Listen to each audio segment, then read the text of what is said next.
So the Myron exhibit that you see behind us, it's a tragic story. Both the Myron and the Miztec ships went down at the same time. A terrible storm, icy conditions, gale force winds, and it brought both ships down to the bottom. There was only one survivor, and that was Captain Neal, and he survived by clinging to some wreckage, and he clung to that wreckage until the next day and ended up 20 miles down Lake Superior in Whitefish Bay by Isle Prejean. So he was a sole survivor. I think the Myron, if I remember correctly, is about 50 feet of water. Maybe a little more now, because that was back in it would have been the early 2000s when I dove it.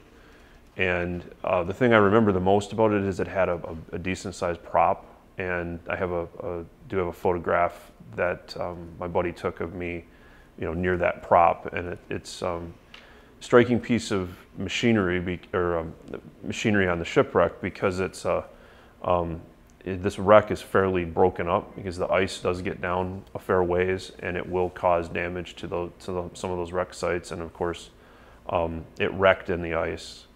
It was encased in the ice after, and I'm sure that broke apart a lot of the ship at that time. So a lot of it settled, but it's disjointed on the bottom. And both sites, actually the Myron and the Miztec, were both that way.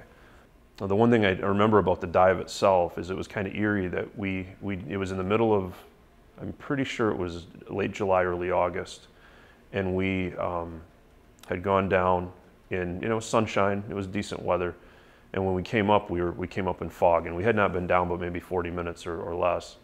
And when we came up in that fog, I kind of had a feeling about, I kind of understand what the shipwrecks, the guys that were in the shipwreck had sort of been through. It's like, I can't see any points on land. I can't, I have no reference. I can't see my dive boat. Because the fog that rolls in right there was fairly heavy at that point, and it just had to do with the dynamics of the lake. We're going to look at the graves of the sailors off the Steamer Myron. Actually, she was a lumber hooker, and she foundered, and these bodies were not recovered until the following spring, and they were caked in the ice. And my Uncle Jay Johnston and a few other guys from the fishery went up on the North Shore and shipped them out of the ice and brought them back to the fish dock at Dollar Settlement.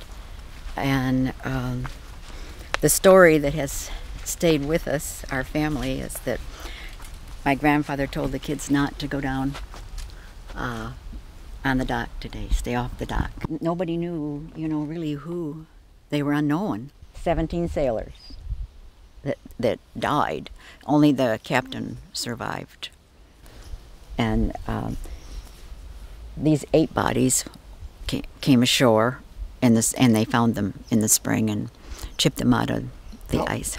So why did they bring them here? Because it's close to the location, or? Well, because they brought them into my grandfather's dock at Dollar Settlement. That would have been the closest place, and they were wrapped in tarps then, and this is the closest cemetery. So they brought them up here and buried them. When they leave coins at a grave, the different denominations mean different things. Oh. And like if a penny, you leave a penny on the grave, you visit them. A dime or something, you knew them. A quarter, you served with them, and so on and so forth. When you're down there diving on the shipwreck, you know what happened to the ship. You know that men perished on this ship, and you're very aware of that. And myself, and I know other divers, always treat all of these shipwrecks with extreme respect. The decks await a sailor's gate, and old traditions keep. When thoughts are gone of raging storm and those lost in the deep, the sails are set, the course is met at the blessing of the fleet.